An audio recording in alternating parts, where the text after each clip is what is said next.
Hello, hello. Aloha. I hate it when you take such long pauses. Because I'm trying to come up with something clever to say. And then I aloha don't have was what you anything. came up with? Usually it's just hi after like 4-second delay. This time it was aloha after a longer one. Welcome back to Creeps and Coffee, guys. Happy Yeah. Thanksgiving. Yeah, to our Canadians. Oh, yeah. How was your Thanksgiving dinner? I was so full. I was in physical pain.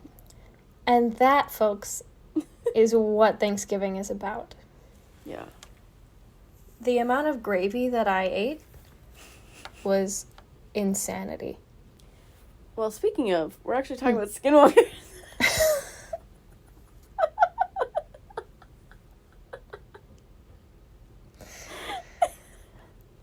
We've been doing this show for 2 similar years. Topics. We've been doing this show for 2 years. And I don't think there's ever been... the segue. Yeah, I was going to say, I don't think there's ever been a smoother segue than that. Jamie, You're welcome. before we jump into our conversation for today, what do you think a skinwalker would eat for Thanksgiving? Apple skins, only the skins, and children.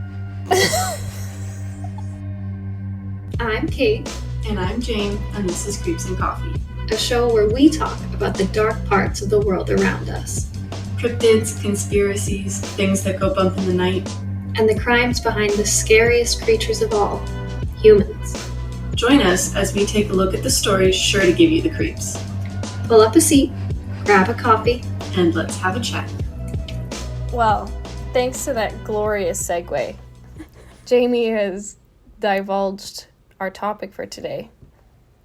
But we've talked about skinwalkers before. Today is going to be a little bit different. Mm-hmm. We're not just talking about skinwalkers, but for our second spooky season themed episode, I guess, we're talking about Skinwalker Ranch. Mm-hmm. Do-do-do-do-do. That's supposed to be the X-Files music. What? Oh. Do-do-do-do-do-do. Nailed it. Absolutely nailed it. Anyway, Skinwalker Ranch. but yeah, so, Skinwalker Ranch. Do you want me to first and foremost remind people what a skinwalker is? I think that would be fantastic because it's very important to have a good understanding of what that is. So, I will first and foremost refer people back to our Skinwalker episode. I believe it's called Skinwalkers for Dummies. I think it is. I We think just I thought of that explain- name. Yeah, we just explain everything about skinwalkers. Go check that out in more detail. I will only briefly go over it now. Skinwalkers are part of Navajo culture, also known as Yinatalahushi. I don't think I said that amazing, but I tried. The attempt was there. And, like, the translation is, it means it goes on all fours. Nope. I knew you were going to say that. I think I said that last time too. I think I had that exact reaction. That makes me itchy in ways that I can't explain. Yeah. I mean, fair. Skinwalkers are basically surface level, just they're evil witches with the ability to shapeshift into animals or other humans. They can, like, imitate people's voices and sounds to lure you into the woods. Just very scary. You don't want to see one. You don't want to encounter one. No, not in the slightest. Yeah. I think people get, and I don't know if we talked about this in the episode because it feels like it's been forever since we did it. Mm-hmm. But I think a lot of people get the Skinwalker and the Wendigo mixed up. Yeah. They are different things. Yes. Like the Skinwalker. Similar, but different. Yeah, I think the Wendigo, I wouldn't want to encounter either of them in the Wendigos woods. scare me more, to be honest. Mm, They look scarier to me. they look scarier, but I think the connotation of a skinwalker, of it being... So, a lot of Navajo culture, like Jamie said, considers it to be, like, almost the Navajo version of black magic that's consciously being used. And when a medicine man makes the conscious decision to practice with negative energy and negative spirits, Yeah. that's when the Skinwalker thing comes into it. So there's a conscious decision of evil being brought into things. And for some reason that feels a lot, and I think that's why the thought of a Skinwalker is so menacing. Yeah. Because there's no positive spin that you can put on it. With a Wendigo, I feel like at least you can kind of be like, yeah, well, it was a person at one point, but the Skinwalker is so much more menacing. And again, not that I would want to run into a Wendigo, but preferably. I'll also say, Wendigos could be a whole other episode. They scare me. It's based in like cannibalistic stuff as well, so The reason we haven't done an episode solely on Wendigos is because of my insane fear of them. So, and like I will say, for example, like a Skinwalker, you could let your dog out to go pee in the night, and then, you know, you're like, oh, like I gotta let Fluffy back in, and you just see your dog standing in the darkness on its hind legs, just staring at you. I'm so sorry for the visual, but like that could be a Skinwalker. Like that's not Fluffy. That's less menacing when you picture my dog doing it. Because he's like a foot long. Because I have, for those of you who haven't seen my dog Webster is a 7-pound miniature dachshund. So the thought, he is scary. In general, he's pretty scary. But the thought of him just standing on his hind legs, staring at me, is actually really funny. But it's totally different when it's like a wolf. Yeah. So that one, or like menacing. A goat. Don't like that at all. Yeah. That makes me feel itchy as well. Yeah. But yeah, so thank you, Janie. That was a very important connotation to the background of Skinwalker Ranch and why it's become such an infamous piece of land. I think a lot of people have probably heard of Skinwalker Ranch. Maybe they don't know much about it, but they've definitely heard, especially in the paranormal community, they've definitely heard of it. And if you haven't, welcome to your journey. We're happy to introduce you to it. So like always, in order to have a proper introduction to what it is now, I have to history you a little bit. Miss Caitlin, I don't like history class. Can I go to the washroom? No, you can't. Okay. You're not allowed. Darn it. So being punished. as I've said before, it's my time to shine in many of these episodes. I think a really integral part of understanding why something has become a huge phenomenon is understanding where it's come from in general. Because if we don't understand whether it's something in sports, in art, in history, in whatever it may be, if we don't understand the origin of it, we can't properly get a good understanding of the significance of its final version or its current state. So we're going to go back a little bit. Yay. It's one day someone will appreciate it. I do sometimes. So, you'll be interested in this because I'm about to talk about not just skinwalkers, but aliens. Exactly. So, in the grand scheme of ufology, there's an area in northeast Utah which has been considered just a hotbed of activity for so many years. Outside of the paranormal community, the area that's known as Uintah County was largely unrecognized. It's a pretty unexciting place just south of Fort Duchesne in Utah. Big Mormon community, lots going on, but not an exciting, a lot of ranches. This would change drastically when, in June of 1996, a couple named Terry and Don Sherman shared their experiences living in what would come to be known as UFO Valley, specifically as the owners of Skinwalker Ranch.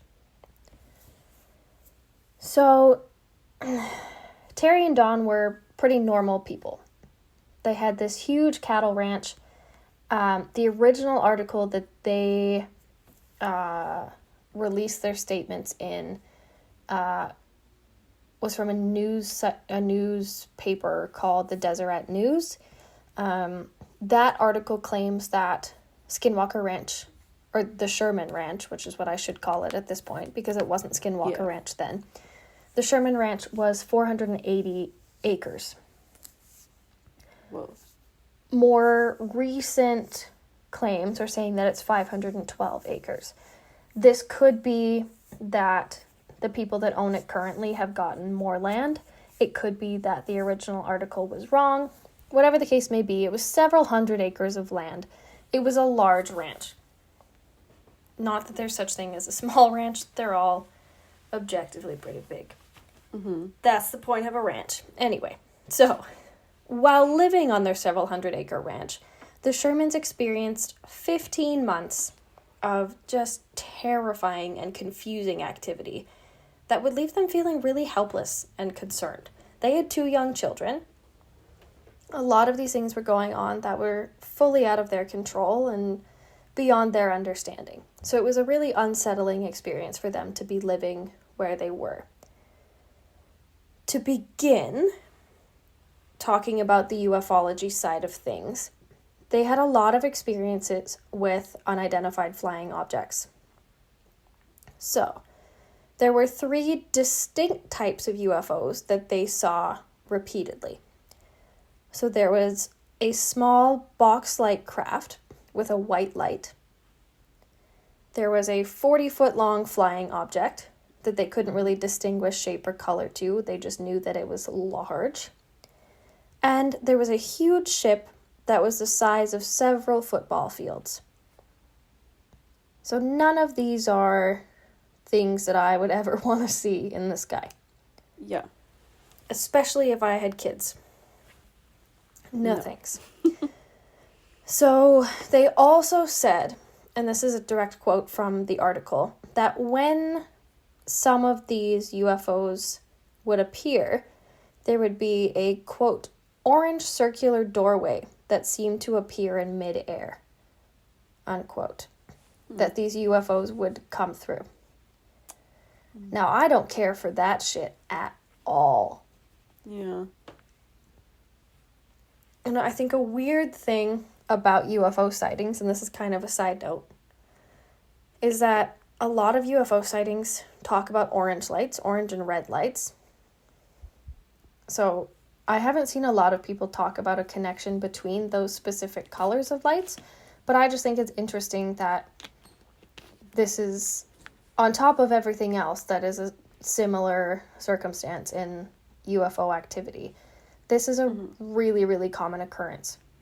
So what are these orange lights? Where are they coming from? What's producing it?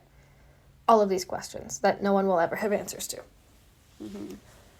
Terry and Dawn somehow managed to get multiple of these sightings on videotape. Not super clear. It was 1996, so the camera quality was not quite what it would be now. But it was also 1996, so it wasn't black and white film only and like super shaky and all that stuff. Yeah. So with these UFOs, Jamie, what's the one thing that we often associate with UFOs landing? Crop circles. Crop circles. Good job. Nailed it. I was going to say aliens, but then I was like, no, use your brain. There you go. For once, you got there. So 200 points. boom. Nailed it. Oh. Foreshadowing? Crazy. So when it comes to crop circles, the Shermans said that there was often crop circles that they would spot at different parts of their property. there were, most notably, there was a circumstance where there were 3 circles of flattened grass in a triangular pattern, so 2 for a base and 1 at the top. Each of them were about 8 feet in diameter and about 30 feet from each other. So these are big. There's no disruption around them in like the crops around the circles, as if someone was walking up to it. It looked as if a craft had landed, and it was far too symmetrical for it to seem coincidental. Like I said, other crop circles had been consistently found in nearby pastures along the Shermans' property in the time that they lived there, but the occurrence of these specific huge crop circles in the main area was really unsettling. I feel like I'm going to use that word a lot, but that's the reality. Is this stuff is not terrifying, but it's like, ooh. It's like, what is going on my property? Yeah. There's something unknown. You want to be able to figure out what that is. Unfortunately, you can't always do that. In addition to these crop circles popping up, the lights and the voices that would come at different spots on the property were really throwing Terry and Dawn for a loop. Is Dawn her name? Yeah. Second guessed myself for a minute. I was like, did I just make that up? Dawn reported that there was a light that would chase her when she was pulling into the property, like coming back home. There was a white light that would float above her vehicle and chase her. Dawn and Terry both reported that the animals, because it was a ranch, they've got their cows, they've got their farm dogs, they've got their other, I don't know, normal ranch animals that you would see on a ranch. All of these things. Would you believe that my family were farmers for years? No. But that these animals were being bothered continuously by ominous and unexplained lights and sounds. It was like something that they could not see was tormenting their animals and just causing them to act out, causing them to be uncomfortable. Like there was a lot going on. One thing that was super unsettling to me was an account from Terry where he said he heard male voices speaking an unknown language, seemingly above him, but he couldn't see a thing. So he said that it sounded like about 25 feet above the ground where he was. It sounded like there was a group of men speaking to each other, but he could not make out what they were saying. And I hate that. I don't like whispering. I don't like mumbling. I don't like if I don't know what's being said. Yeah. But perhaps most notably, Jamie's yawning. Perhaps most notably, not because of you. Whatever you say. Something that gets talked about a lot in regards to Skinwalker Ranch and in regards to the Uintah County area in general is cattle mutilations. Now, obviously, I'm not going to go into detail on these cattle mutilations. There are some great books that we'll talk about later on that go into some detail to really understand the graphic nature of these mutilations. But what's important to understand is that these mutilations were very surgical and very precise, but there was not a drop of blood anywhere. Yeah. So it wasn't a vicious attack from an animal. A lot of, like, my grandparents owned a dairy farm.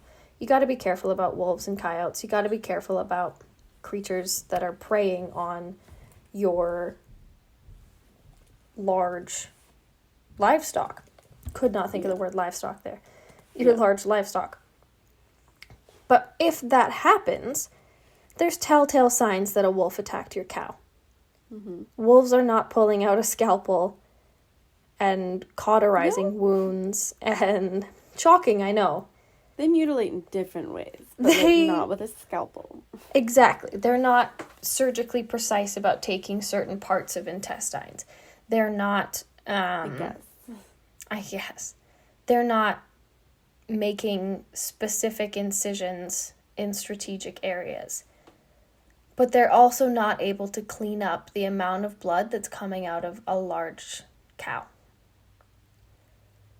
Like, that's an insane amount of blood.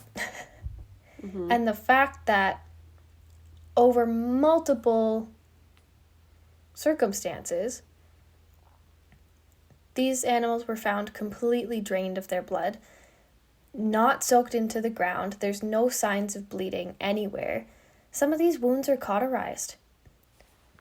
Like, there is no physical way, there is no scientific proof that this is humanly possible. So the Shermans tied a multitude of their experiences with the UFO sightings and with the lights and the voices and the tormenting of their animals to the disappearance and the unfortunate death of some of their livestock. Mm-hmm. At the time of the article from the Deseret, which was June 30th of 1996, 3 of the Sherman's cows had been found dead and partially mutilated, and 4 had seemingly completely vanished. And that's another thing about... the innocent cows. But that's another thing about this situation is it's really difficult, even on a plot of land that large, it's really difficult for an animal as big as a cow to completely disappear. Yeah. Unfortunately, there's a lot of times where you'll find a cow that's passed away naturally down by a river, or you'll do a count of your livestock and notice one's missing, and at some spot on your property, you will find a corpse.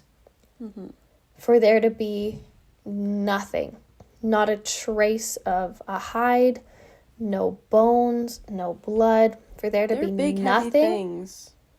They don't just go away. So let's look at this. Everything about a Holstein cow, like your typical dairy cow. The average adult Holstein cow, like the black and white, is at least 1,000 pounds. Wow. They're big. Yeah. And I don't think a lot of people realize that.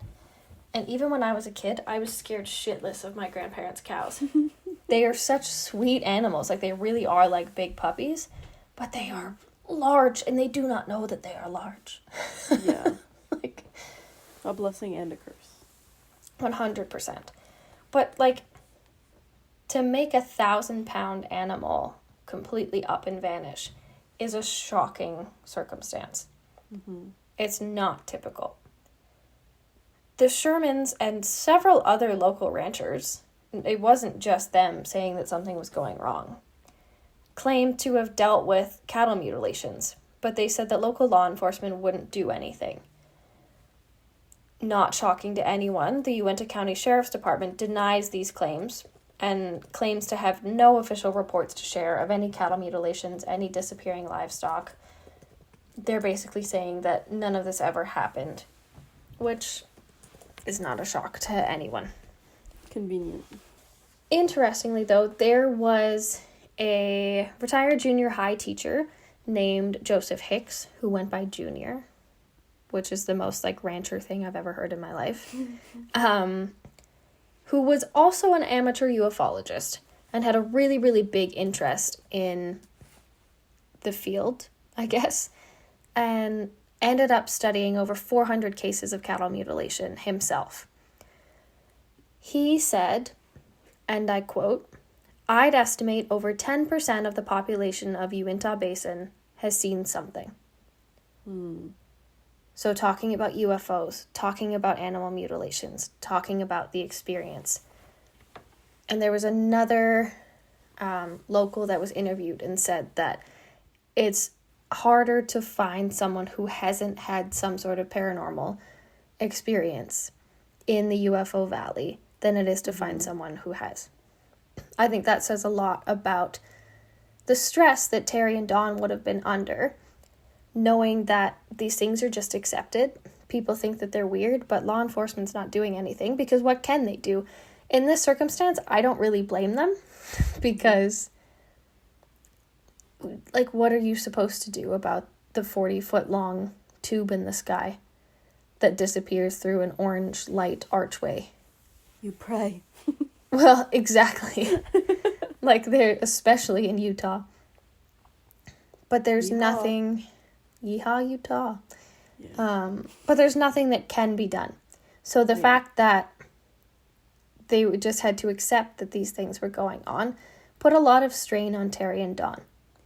Valid. 100%. So after 18 months of torment, Terry and Dawn... Is it Dawn or Gwen? I have it written down two different ways. Uh-oh. It's Gwen. 100% it's Gwen. You silly goose. Have I been saying Dawn this whole time? Definitely.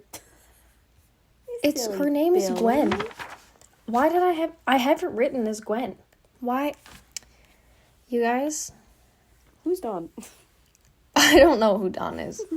Dawn's a skinwalker. It has been I can't.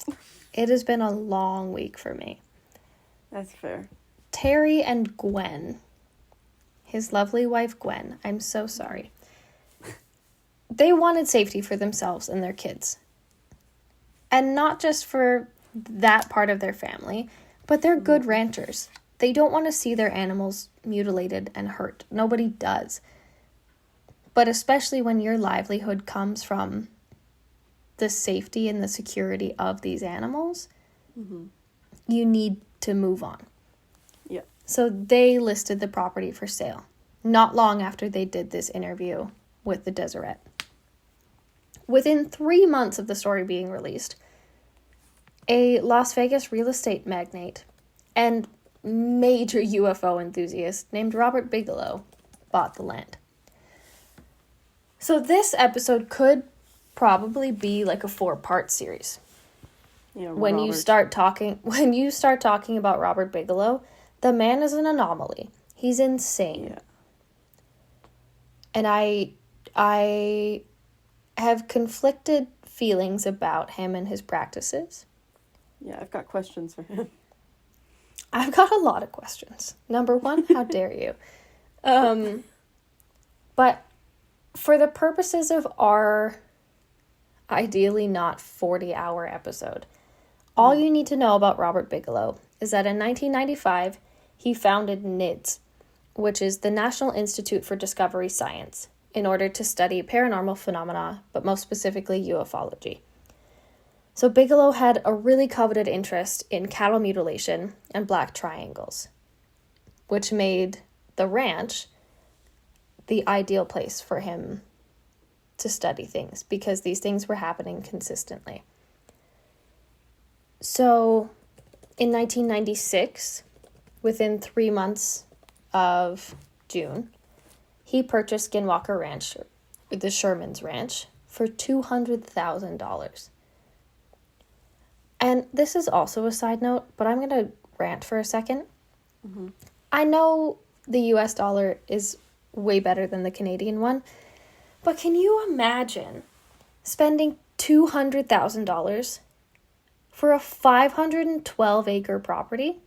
That would be like $4 million now. At least. At least. Dude, you can't even get a starter townhome here for $200,000. Like, 512 acres? Are you kidding me? That's obviously beside the point. But that just occurred to me. I was like, wow, that's a lot of money. And then I thought about the land for a second, and I was like, no, it's not. Yeah. To us, it's a lot of money. In general, 200,000 is a big number. In the grand scheme of things, that is pocket change. Especially for Robert Bigelow. This man had an insane amount of money. It's nuts. And for why? I don't know. He was the type of guy that just, he almost reminds me of Doc Brown from Back to the Future. I knew exactly who you meant. of just like an insane man who has the funding for all of these crazy ideas, but no real purpose for why he's doing them. Okay. Like, yeah. I know we said we don't need a huge background on Bigelow, but he just, like... So in 2013, he started doing commercial real estate because he wanted to be able to get money to do space real estate. Because in 1999, he also founded this company called Bigelow Aerospace, which is a whole other can of worms, but essentially was funding space travel. And in 2017, he put out a statement saying that he planned to put an inflatable space hotel owned by Bigelow Aerospace into orbit by 2022. And he worked with NASA to, like, make this shit happen. Sorry, where is this now? Oh, so Bigelow Aerospace is out of business now.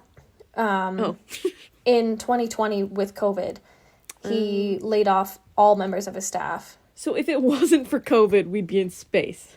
Apparently. And then he sued NASA in 2021, saying that he wasn't paid properly for testing and development of his space hotel. So, Okay. like, the dude's nuts. But in, like, almost an endearing way. I don't know. It's crazy to me. But this is the kind of dude that we're dealing with. Mm-hmm. So, NIDS, the important part of this. The National Institute for Discovery Science was a really fundamental part of ufology. Like, I won't deny that. As weird as Bigelow is, he brought together a really, really solid group of scientists and investors and professional paranormal enthusiasts to do all of the research that was necessary at the ranch. Yeah. So, Bigelow acquires the ranch. Now is sort of where we can talk about how it becomes Skinwalker Ranch Yeah. and why it's what it is now. Mm-hmm. I promise you the history wasn't that bad, right? Like, that was... It could have been worse. I'll take that. Yeah. So, March 12th, 1997. Not long after Bigelow has bought Skinwalker Ranch. An employee of NIDS, a biochemist named Colm Kelleher, who was also a guest on Astonishing Legends and has the most relaxing voice to listen to. It's nuts. So Colm Kelleher was working, doing research a lot, but this is exactly what I mean. He's a prime example of the types of employees that were at Skinwalker Ranch doing biochemical analysis on the land to see if there was a reason that the blood wasn't showing up, to see if there was like a physical phenomenon that was being interrupted. But they're doing all of this testing. So Colm Kelleher is working on the land, doing his thing, when he sees what he describes as a large humanoid creature spying on the research team from a tree about 20 feet off the ground. Already unsettling. Yeah. He says the only thing you can see is the yellow light of unblinking eyes staring directly. Mothman. Maybe. Kelleher, rightfully so, grabbed a rifle, fired a gun at the creature to no effect. It disappeared. Ugh. All that it left behind in the region of the tree was like a huge print in the snow that looked like there was a claw. So, I don't like that. Yeah. This is something that the Shermans didn't really talk about. But not only was it UFOs that they were seeing, it was a significant amount of interactions with these humanoid creatures that had just something a little bit off about them. Mm-hmm. Most notably, Terry talked about seeing a wolf 3 times the size of a normal wolf. Mm-hmm. That was very aggressive. And again, Terry shot it with a rifle to no effect. Mm-hmm. And he said, like, you could tell that this was not a wolf. There was just everything about it looked like a wolf, but you knew by looking in its eyes that it was not. So, I don't know if you want to jump into some more like skinwalkery aspects of things from there. Not necessarily skinwalkery, but just kind of literally anything other than the history portion. You might have been exposed to this information. Yes? So the reason that we have a lot of the information about it is because of Colm's interactions. Yes. So Colm, along with a TV journalist named George Knapp, wrote the book Hunt for the Skinwalker, which was about the experiences of the crew at the ranch. And obviously working with George Knapp, who was in TV and film, they ended up working to produce some of the multiple shows about Skinwalker Ranch. Sorry. Yes. You're good. Yeah, so there's 2 films involving Skinwalker Ranch. One called Skinwalker Ranch and one called Hunt for the Skinwalker. You've got multiple TV shows, like Caitlin said. You've got Lost Tapes, Portals to Hell, Project Blue Book. Ancient Aliens did a feature on Skinwalker Ranch. Project Blue Book is based on interactions and stuff that was done by Bigelow Aerospace and NIDS. I love how you know all this. I love this topic. Yes. You've got The Secret of Skinwalker Ranch and UFO, the docuseries. You're welcome. And yeah, I kind of just want to go over not necessarily Skinwalkers, but like all the paranormal stuff that happened there. Caitlin already talked about that giant wolf that should not exist. The creature that had like left the claw marks. I still think it's Mothman. It's fine. It's not Mothman. He's in Virginia. He can fly. You've got the cattle mutilation, which makes me sad. Don't kill cows, please. If you're a skinwalker and you're listening to this, please don't kill cows. They're my friends. Yeah, because a skinwalker just has AirPods in. Sorry, you're right. If you're an alien, please don't kill cows. They're my friends. So not only has this place been like deemed a supernatural spot and even like has a reputation as like a hellmouth, especially since like 2013, when I feel like that's when it kind of blew up. It's also just deemed to be cursed. Fair. I wonder why. I don't know. Can't relate. So yeah, besides those creatures already mentioned and the thoughts of aliens, people also experience skinwalkers or human-like creatures repeatedly. Repeated sightings, multiple supposed shape-shifting spots. I think that would be enough for me to skedaddle. But, you know, to each their own, I guess. See, this is what I mean about Bigelow, though. Like, the Shermans dealt with it, lived with it, and they were like, no, gotta skedaddle. Bigelow was like, give me more of this shit right now. I get it, but I don't. I get it, but if there's enough proof, I'm out. You win. I need one experience that's enough proof. Yeah. So the interesting thing about the skinwalker aspect of it is that there's so many correlations with these almost human, but just something being wrong and an evil presence being felt. Like, that is the quintessential depictor of a skinwalker. But, like Jamie said at the beginning, the skinwalker is from Navajo folklore and Navajo origin stories. But the Sherman Ranch was 400 miles north of any Navajo tribe. There was no connection to it. It was, however, next to Ute territory. So what's interesting about that, and there's a really interesting article from history about how when the Utes and the Navajo were crossing paths, it was not a good time. They were very much opposed to each other. They were not two different tribal bands that went together well at all.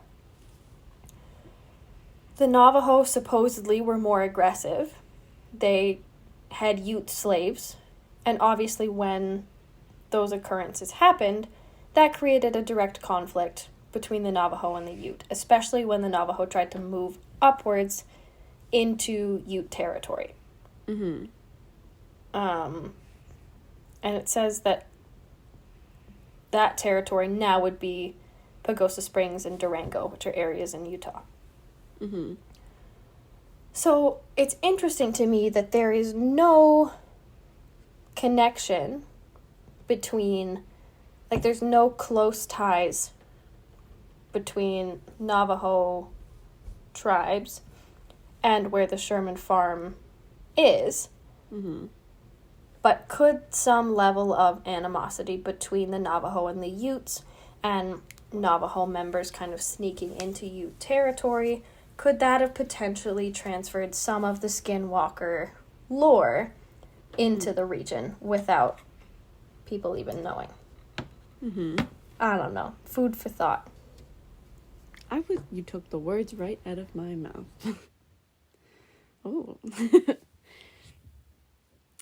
They also claim, of course, the flying saucers, those mysterious lights, which I'll actually get into more, unknown illnesses, just essentially, there's so much unknown and so little proof that obviously it's gone viral. People want to know what happens. But don't break in. Don't just show up at the ranch.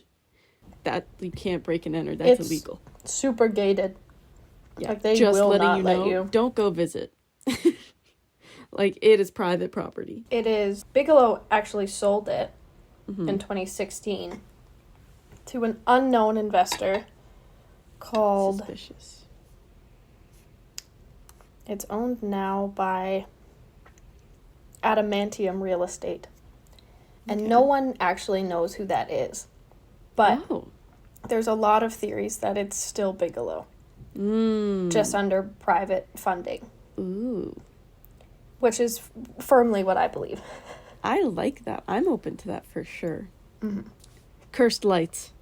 So you already mentioned one where, like, someone got chased, right? Did you mention the one about Gwen, the water? not Dawn. Gwen. Gwen. Did you mention the one about the water? I did not, because I don't like to think about it. Okay. There's a lake on the property. And we have a witness saying they saw a large light, big ball of light, plunge into this water and then pop back out. Don't look at my hands as I make the motions. Don't copy me. And then pop back out. And it was a police officer who saw that in 98. In 2002, 4 men saw... I hate you. Stop copying me. Stop it. 4 men on the lake, I guess it's a reservoir shoreline, saw a blue/white ball of light enter into this lake. Same thing, it dove into the water just a few feet off of the shore and then emerged seconds later in a different form. Apparently it was like a belt-shaped shaft of light. And it like wriggled around, like did a little dance in the air, as I quote them saying, an aerial dance. And then the light just zipped away at a super high speed. It was like hugging the ground before it like flew up over the top of Skinwalker Ridge. And then it was gone. So multiple people have seen these big balls of light now. One was like attacked by it. And the people believe, I can't remember how Caitlin said it, the Utes, UTE, I'm so sorry if I mispronounced it, they believed that springs and certain waterways were reservoirs of negative power, and that there could be evil spirits or evil sprites that would rise up out of the water and drag you in. So what we're thinking is also, besides cursed lights, it could also be cursed water, which you don't need that either. I don't want to curse anything, especially cursed water. Correct. So I'll also say that there's been people mentioning that the GPS signals drop off as soon as you hit the fence line of this ranch. People have tried flying drones over and stuff, but apparently whatever it is, something jams the signals and everything stops working. That's why there was a lot of problems with filming the movies and especially the show, because so much of the technical equipment was being screwed with. And it's not even cheap stuff. It's like, hey, this is a $50,000 drone. Let's get like an overview headshot. Immediately dead. Stopped working. Broken. Like, what do you mean? Like, the GPS signals, the things we rely on, anytime we open the map on our phones, not available on that ranch. The thing that I could not live without. Yes. Precisely. I need it too. And I don't go far. No, neither do I. So, Caitlin, do you have anything to say about that stuff before I get into theories? I don't think so. But I think we've gone over the significant aspects of why Skinwalker Ranch is so fascinating. And the only other thing that I would add, I like that I said I didn't have anything else to add, and now I'm talking a lot.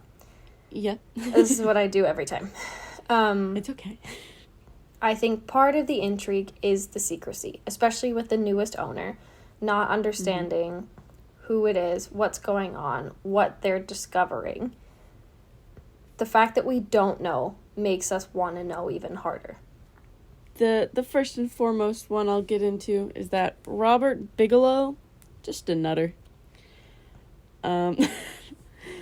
They, on the internet, the all-powerful them, they believe that he's just obsessed with the paranormal and that he has just spun all of these stories just because he wants to believe, and that everyone else is just kind of going along with it. I get it too, but that sucks.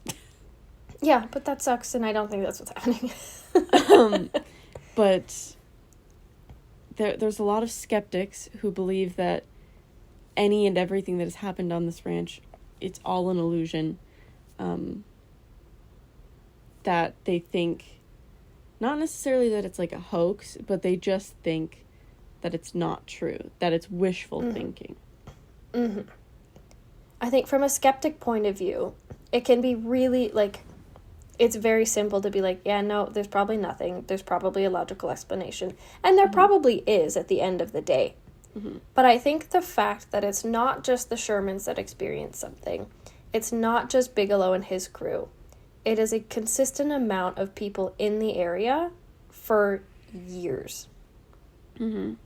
Like, they can't all be delusional. And trust me, Well. I know a lot about delusion. That brings me to my next theory. Amazing. Which, my next theory is actually MIP. Not Oh my MIB. God. Mass, I can't say this word, psychogenic illness. Also known as epidemic hysteria. Also known as mass psychogenic disorder. Everybody's crazy. It's a mass thing. People were feeding off of each other's panic and causing themselves to believe things that weren't true. Thoughts on that? Highly possible. It's... Thank you. What were we talking about the other day about? Oh, that was not you that I was having that conversation with. It was about mental health. Okay. Talking about mass hysteria with things like Tumblr. Turning that, like, depression into a mass topic. And everyone trying to compete with who's the most depressed. I think mass hysteria is something that definitely has occurred, definitely can occur, and definitely will continue to occur, especially with media becoming more fanatical. However, it is not nearly as common or simple of an occurrence as I think a lot of people assume that it is. But it's definitely a possibility. I don't know. I don't think everyone in the county is having like a Chicken Little, the sky is falling experience. But I think there could definitely be some level of influence in a similar manner. Well, I'm going to keep piggybacking off of what I said. It's a different theory technically, but it still kind of revolves around people being cuckoo. However, this one isn't their fault.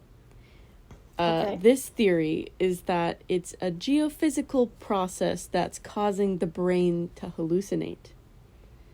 Bear with me while I science-y. A neuroscientist Please. theorized that it could be from geophysical forces like seismic activity, geomagnetic fields, tectonic plates, all the stuff that makes the earth, have earthquakes, what we're standing on, blah, blah, blah. That the way that they're shifting in that specific area is messing with people's brains, and causing them to have hallucinations. And they think it's like changing the local environment as a whole, which would explain why multiple people over the years have seen stuff. I don't necessarily believe this one, but maybe there should be some more research into the geophysical aspects of this ranch. I do think that's an interesting perspective, and I think that's why with people like Colm Kelleher, I think it's interesting that they're involved at all, because that's exactly what they're looking for. They're looking for geothermal interactions. They're looking for biochemical influences on and from the environment. So to see if something like that is possible on the land. So far, nothing. But that's also all that we know from Bigelow's research is what Bigelow has made public. The next theory, and you're gonna have to follow through with me, I don't know a lot about this. Quantum entanglement. Nope. It could be that quantum entanglement is messing with that specific area, which is why, these cows are disappearing and no one's finding the bodies, because I don't know how quantum stuff works. Quantum physics, the cows are gone to a different spot. Like the orange archway in the sky. Yeah, you get it. You get what I'm saying. You don't look like you believe it. It's not that I don't believe it, and it's also not that I get it. I think the concept of quantum anything, and the second I start thinking about multiple realities, I shut down. Okay. My brain is like, nope, that's too much to process, because if this reality is the good one, uh-oh. But yes, people theorize it could be a quantum phenomena. I don't know much about it, so I won't explain it anymore because I can't. I don't know math, and I'm not it's well-versed in it.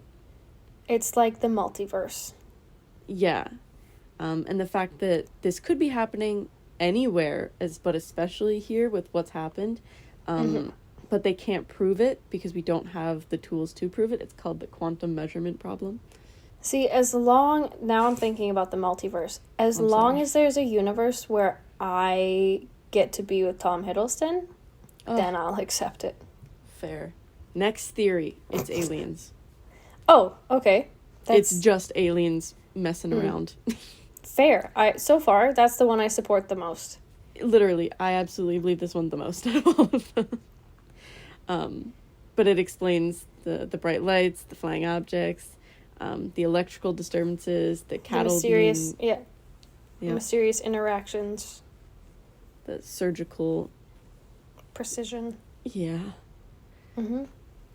I don't feel like we need to discuss this one further. We're on the same page. I am always on the same page with aliens, and our pyramid episode will confirm for you that I will blindly believe that everything is aliens, no matter what. So, you don't have to convince me on that one. Another theory...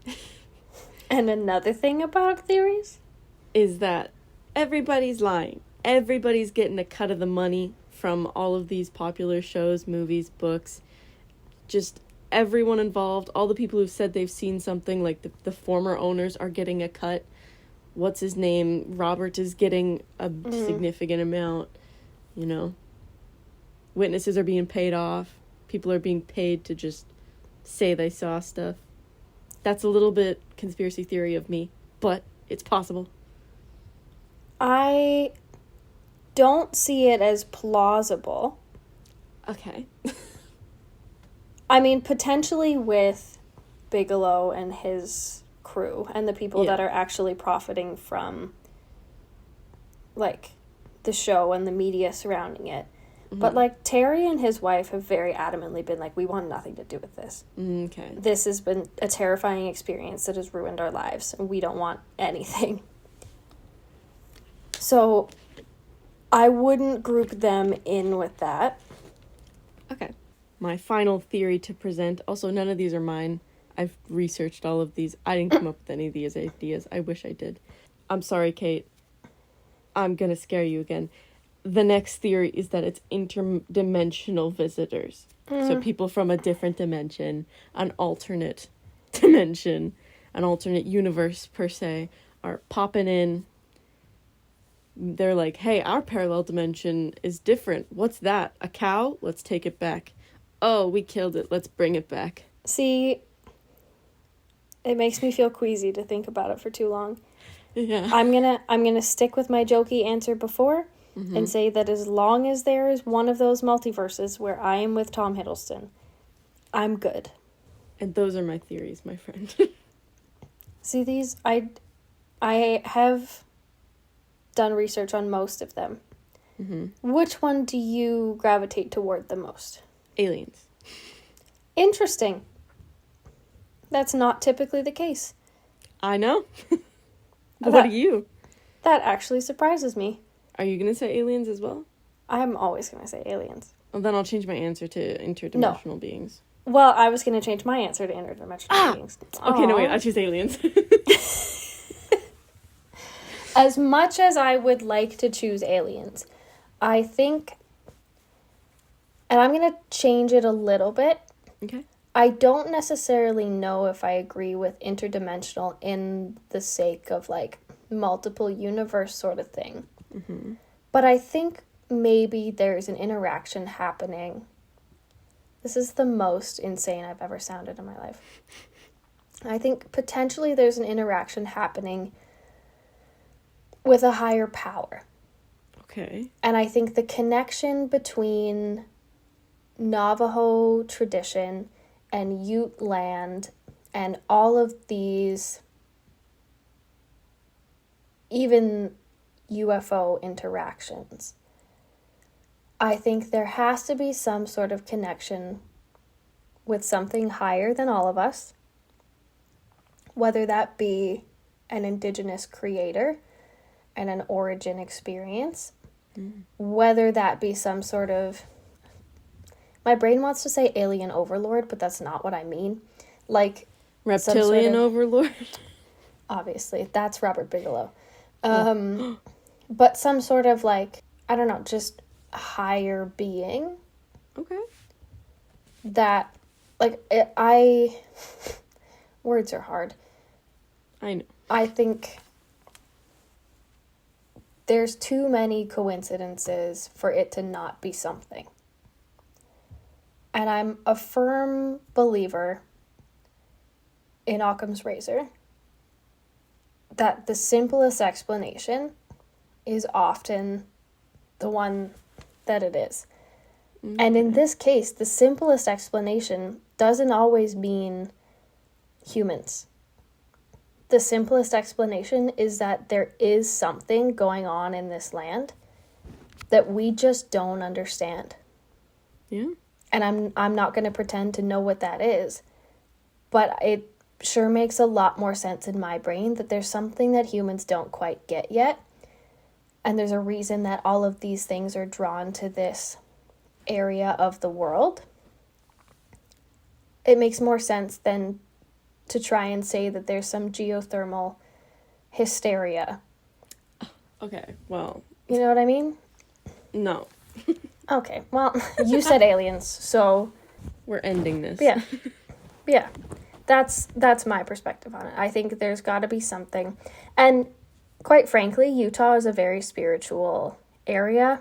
You're surrounded by the mountains and the valleys and all of these areas where paranormal and alien level activities tend to be drawn. Mm-hmm.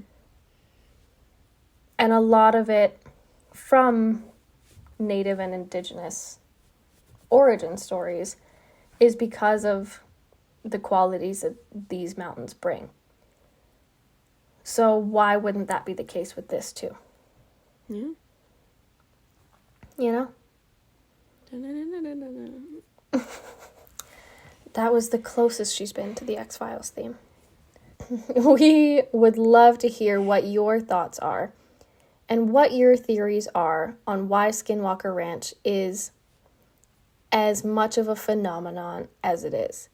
Why it's such a significant part of paranormal communities, of ufology, and why we can't figure out what the fuck is going on. And happy spooky season. And happy spooky season again. We're midway through. If you would like to share your perspective, your theories on Skinwalker Ranch, if you'd like to share your scary stories for spooky season, if you would like to just chat with us, you can send us an email at creepsandcoffee@gmail.com. You can follow along on our weird adventures on our Instagram and our Twitter at creepsandcoffee.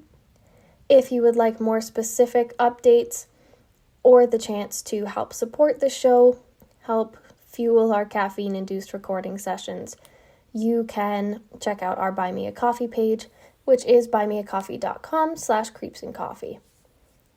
We love doing this episode. We love this topic. And we love that it's Halloween time. I thought you were going to say we love skinwalkers, and I was like, stop. Nope. That would Cut. never come out of my mouth. And we love you. Oh, it's true. So thank you for listening. We look forward to jumping back at you with another spooky Halloween-themed episode. Our Halloween special. Stay tuned for our Yay. very exciting Halloween special, which I'm so pumped about. Okay, Yes. But yeah, we will see you in the spooky future, my friends. Yeah, go eat some caramel apples and candy corn. As long as there's no razors in them. Oh. Bye.